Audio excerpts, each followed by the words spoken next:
నిరుద్యోగం మీద ఆయన మాట్లాడుతున్నారు. కూర్చోండి, మీరు కూర్చొని వినండి. మినిస్టర్ కన్సర్న్ డిఎస్సీ విషయం నేను చెప్తున్నాను, ప్రశ్న సమాధానం చెప్తున్నారు. 1 minute సార్. ఇప్పుడు మీరు ఏదైతే నిరుద్యోగుల గురించి అడుగుతున్నారో దాని మీద కన్సర్న్ మినిస్టర్ గారు మాట్లాడుతుంటే మీరు కూర్చొని వినాలి కదా. వినాలి కదా అన్నాను. ఇప్పుడు మీకు ఏం కావాలి? కాదండి, అదే విషయం చెప్తున్నారు.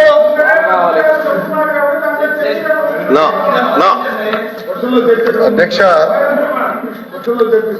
డిఎస్సీ అనేది మీరు ఒక్కసారి కానీ చూస్తే గత ప్రభుత్వం ఒక్కసారి కూడా 5 సంవత్సరాల్లో ఒక్క డిఎస్సీ కూడా వేయలేదు.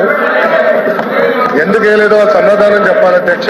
తెలుగుదేశం పార్టీ అధికారంలో ఉన్నప్పుడు 1,80,272 పోస్టులు భర్తీ చేస్తాం జరిగింది అధ్యక్ష. అంటే 70% టీచర్ పోస్టుల నియామకం ఒక తెలుగుదేశం పార్టీ హయాంలో జరిగిందని గౌరవ సభ్యులు ముందర తెలుసుకోవాల్సిన అవసరం ఉంది అధ్యక్ష.